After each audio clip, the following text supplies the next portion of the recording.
الفاتح إلى روض النبي محمد مصطفى رسول الله صلى الله عليه وسلم، ثم إلى أرواح جميع الأنبياء والمرسلين والصحابة والتابعين، ثم إلى أرواح والدينا وأمهاتنا جميع المسلمين والمسلمات والمؤمنين والمؤمنات، خصوصا إلى روح المؤلف هذا الكتاب الشافعي محمد الشافعي هذا محمد البشري، وإلى حضرة النبي محمد مصطفى رسول الله صلى الله عليه وسلم كرام الفاتحة. أعوذ بالله من الشيطان الرجيم، بسم الله الرحمن الرحيم. الحمد لله رب العالمين، الرحمن الرحيم، مالك يوم الدين، إياك نعبد وإياك نستعين، اهدنا الصراط المستقيم، صراط الذين أنعمت عليهم غير المغضوب عليهم ولا الضالين.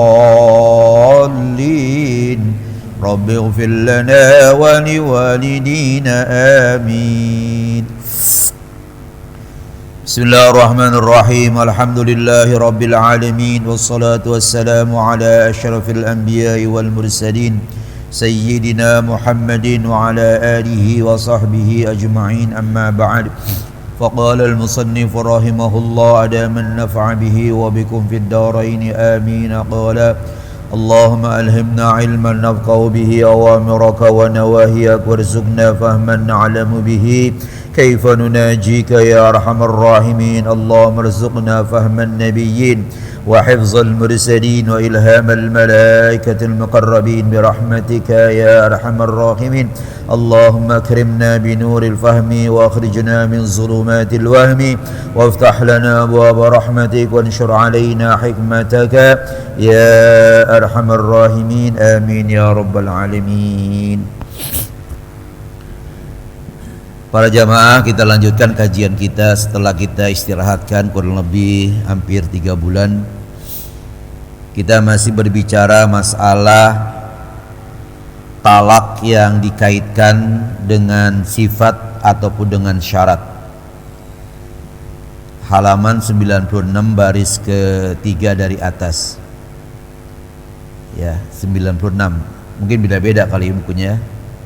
Ada tulisannya besar, gede, biasanya lebih panjang atau lebih banyak halamannya. Kalau yang hurufnya kecil-kecil lebih ringkas.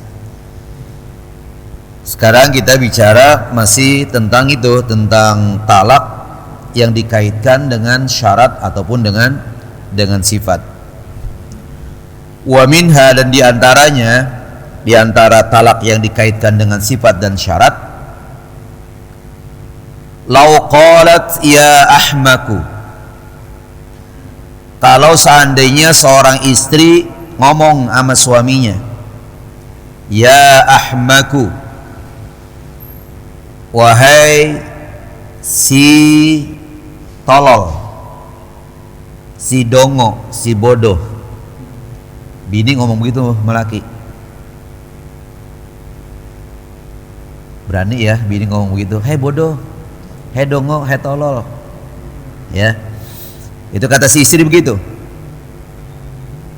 Faqala, kemudian si suami jawab, in kuntu ahmaku fa anti talikun. Kalau memang saya dongo, kalau memang saya tolol, maka kamu tertalak. Dengan kata lain, si suami kagak ngakuin bahwa dia tolol, tapi bininya ngomong, hei tolol. Ya, yang lebih parah lagi, hei goblok. Ya, tapi yang lebih halus, hei TOLOL. Kata suaminya, kalau memang saya tolol, kamu tertalak. Itu namanya talak pakai syarat. Talak pakai dikaitkan dengan sifat. Nah, sekarang permasalahan pengertian ahmak itu, pengertian dongo itu apa sih? Nah, ini bermacam-macam nih ulama mendefinisikannya. Ya. Maka dikatakan di situ fal amru raji'un ma'a ma'rifatil ahmaki. Maka masalah ini masalah perkataan seorang istri kepada suaminya, wahai dongo, wahai tolol, wahai ahmak, raji'un, kembali ma'a ma'rifatil ahmaki, kepada pengertian ahmak itu sendiri apa. Jadi kalau dikatakan tercerai atau enggak, tertalak atau enggak tuh istri itu, nah sekarang dikembalikan kepada apa sih artinya ahmak itu, apa sih definisinya ahmak itu. Nah, sini kita lihat ada beberapa pendapat ulama mendefinisikan tentang ahmak. Qala ar-Rafi'i qala Abul Abbas ar-Ruyani, berkata Imam Ar-Rafi'i, berkata Abul Abbas ar-Ruyani, al-ahmaku man naqasat martabatu umurihi wa ahwalihi an maratibi amsalihi nuqsanan bayyinan bila sababin wala maradin. Panjang tuh definisinya menurut Imam Ar-Rafi'i. Kata Imam Ar-Rafi'i, yang namanya yang dikatakan ahmak itu, dongo itu adalah man naqasat martabatu umurihi wa ahwalihi, orang yang berkurang kedudukan martabatnya dan martabat urusan-urusannya dan hal ihwalnya, keadaannya. Ya, jadi kalau keadaannya kemudian martabat urusannya ya itu berkurang, an maratibi amsalihi, dibandingkan dengan martabat yang semisal dengan dia. Katakanlah ada orang yang semisal dengan dia, yang serupa dengan dia. Itu kalau martabat dia lebih rendah dibandingkan orang yang semisal dia, nah itu berarti bisa dikatakan ahmak. Itu dikatakan di sini ya, an maratibi amsalihi, dari martabat orang yang semisal dengan dia, yang seumpama dengan dia, nuqsanan bayyinan, kekurangannya jelas, kekurangannya nyata banget ya, kesusah tuh. Kecuali kalau umpamanya dikata bininya ngomong gini, wahai orang yang kagak becus ilmu nahu, nah bisa diukur tuh, suruh baca aja dia kitab kuning. Kalau nggak bisa baca berarti nggak bisa, nah nggak bisa nahu berarti tertalak.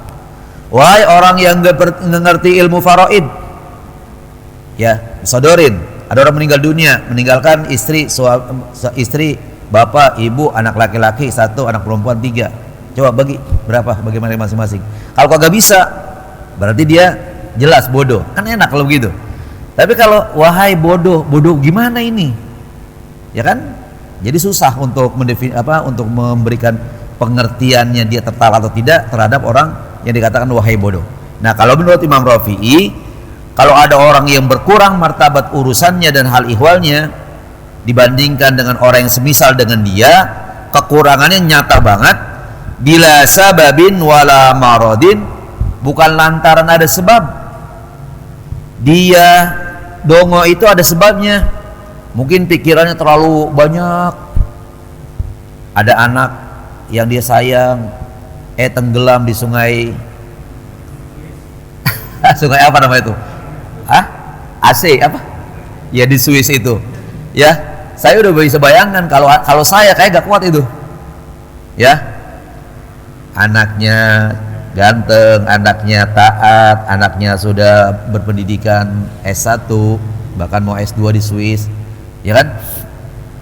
Itu namanya, seandainya ada orang yang seperti itu kemudian jadi kayak orang kagak beres gitu, nah berarti itu dia bisa babin, ada sebabnya.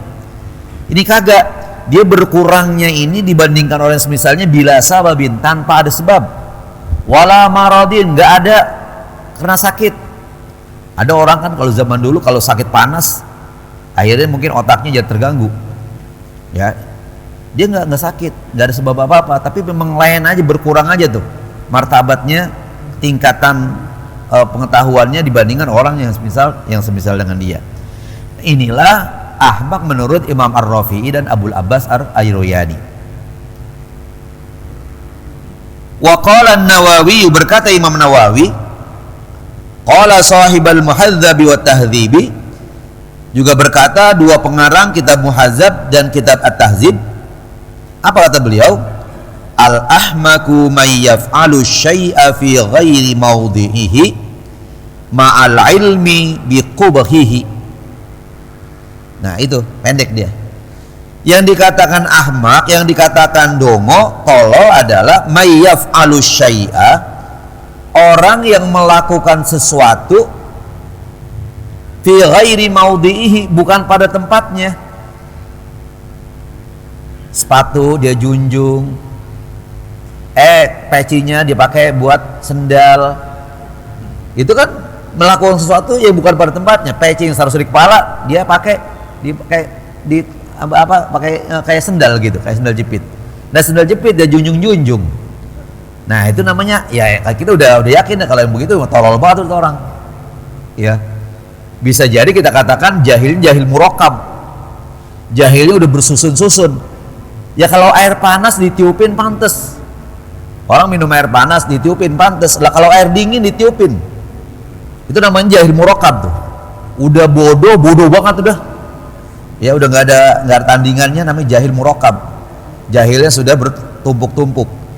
Nah, jadi kata beliau ini bahwa yang dikatakan ahmak adalah orang yang mengerjakan sesuatu yang bukan pada tempatnya ma'al ilmi biqubhihi, padahal dia tahu bahwa yang dikerjakan itu jelek.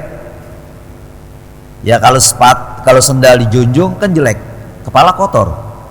Ya kalau peci, apalagi peci putih dipakein sendal, ya habis belepotan, kan jelek tuh. Dia tahu, tapi dikerjain. Itulah yang dikatakan ahmak.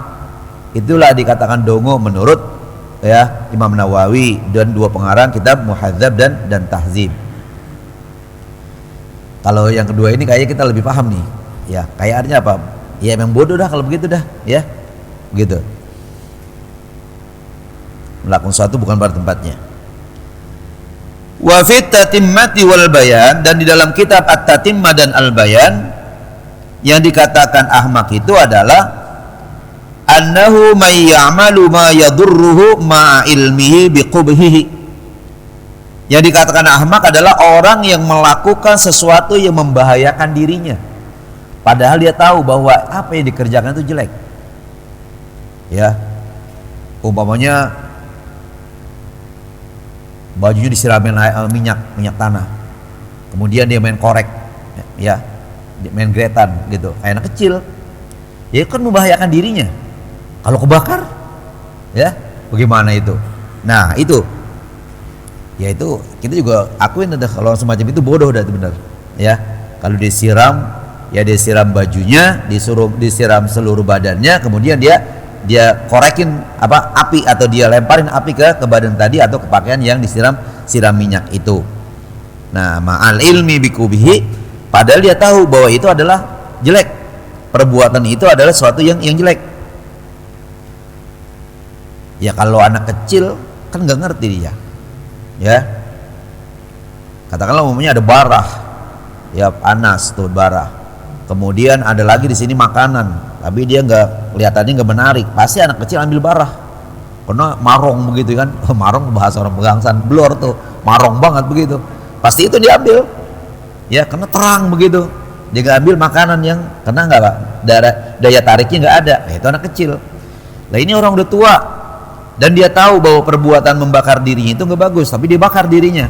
Nah itu dikatakan ahmak menurut Imam Nawawi, menurut pengarang kitab At-Tatimmah dan Al-Bayan. 3 ada tuh ya. Wa fil hawil kabiri, sedangkan definisi ahmak menurut pengarang kitab Al-Hawi Al-Kabir, man yadha'u kalamahu fi ghairi mawdi'ihi fayati bil hasanati fi mawdi'il qabihi, ya. Kemudian wa aksihi, orang yang meletakkan atau orang yang menerapkan omongannya bukan pada tempatnya, ngomong bukan pada tempatnya, fayati bil hasani fi mawdi'il qabihi, maka dia bicara yang bagus pada tempat yang jelek, ya. Wa aksi dan sebaliknya. Lu kalau mau sholat sono dicubluk, kalau berak sono di masjid. Nah itu kan berarti omongan bukan pada tempatnya. Sholat di masjid, Ente nggak ngerti cubluk ya. Kalau zaman dulu kan cubluk namanya. Sekarang aja kita pakai WC. Dulu enggak, ya. Begitu. Nah, jadi itu orang ngomong yang bukan pada tempatnya. Omongan kejelekan bukan pada tempatnya. Ya. Itu juga dikatakan ahmak menurut pengarang Al-Hawil Kabir. Wa aksihi, dan sebaliknya. Wa qala Sa'lab, dan berkata Sa'lab, al-ahmaku man la yantafi'u bi aqlihi. Yang dikatakan ahmak, dongo, tolol adalah orang yang tidak memanfaatkan akalnya. Ya, orang yang tidak bermanfaat akalnya. Ya, artinya susah, nggak bisa diambil manfaat dari akal pikirannya. Ya, ngomongnya aja udah ngaco. Sehingga pekerjaannya juga udah nggak karu-karuan udah. Nah, itu jadi dari beberapa definisi yang diberikan ulama di atas tentang ahmak itu, ya pada dasarnya kita bisa merasakan iya benar seperti itu, ya. Karena yang kejadian di masyarakat kita, kalau orang yang tolol, orang yang dongo, ya seperti itu memang, ya. Nah, jadi nanti dilihat itu menurut siapa kalau begitu. Dongo menurut siapa nih? Nah, dongo menurut imam ini. Oh, berarti kalau itu yang digunakan maka bisa tertalak gitu. Kalau ternyata si laki-laki yang dikata ya ahmak, oh sesuai dengan apa yang dikata Imam Nawawi, berarti dia ya tertalak, ya, si istri tertalak. Nah, si suami begitu mengatakan, kalau memang saya ahmak maka engkau tertalak. Nah, ahmak menurut siapa nih?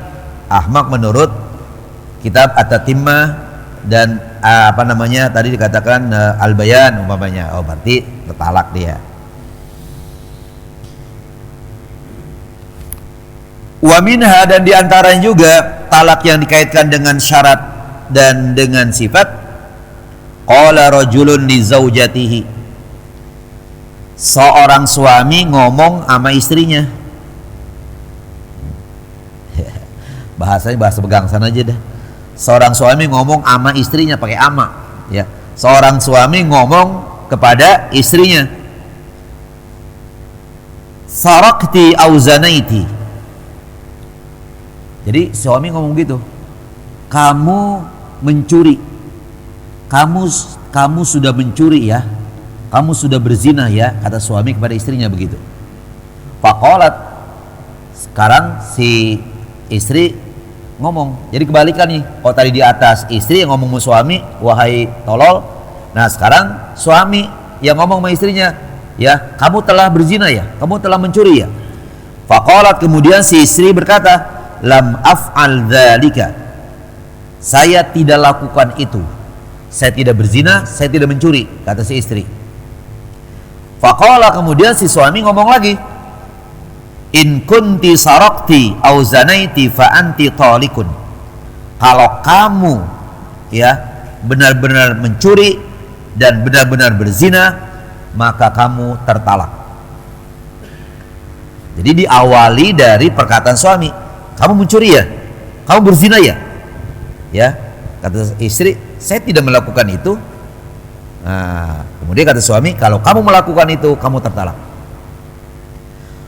Bagaimana kalau begitu? Hukima biwuqu'it talaqi fil hali, dihukumkan jatuh talak pada waktu itu juga. Nggak tawar menawar lagi udah, ya. Nggak pakai diteliti dulu, benar gak dia mencuri, diteliti dulu, benar gak dia berzina. Ketika itu juga terjadi talak. Bi iqrarihi sabiqi, dengan dakwahan si suami yang lalu, kamu mencuri, kamu berzina. Itu kan dakwahan, itu kan tuduhan, berarti kan tuduhan suami. Biar nyatanya si istri tidak mencuri dan tidak berzina, maka pada waktu itu juga jatuh talaknya. Karena si suami sudah menuduh istrinya. Gitu. Kada qalahu Rafi'i wan Nawawi jazimaini bihi. Seperti itulah apa yang dikatakan oleh Imam Ar-Rafi'i dan Imam An-Nawawi, keduanya memastikan jatuh talak. Ya bihi wa fihi nazarun. Dalam hal ini memang ada beberapa pemikiran. Jadi artinya kalau dua imam ini, Imam Nawawi dan Imam Rafi'i, mengatakan jatuh talak. Kenapa? Karena si suami sudah menuduh istrinya berzina atau mencuri. Ya. Walaupun di samping itu tentunya ada lagi yang mengatakan ya dipikir dulu dah kira-kira itu katakan wa fihi nazarun. Jadi artinya kita nih suami kayak istri kayak ya hal-hal yang berkaitan dengan masalah talak ngomongnya harus pikir-pikir dulu. Jangan asal jeplak begitu aja ya. Jadi ada kaitan dengan hukum gitu.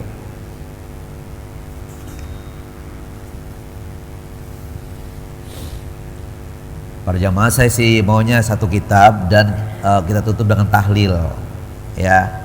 Ini kan Andrean, kalau Andrean jangan jauh-jauh ya, deket aja dulu.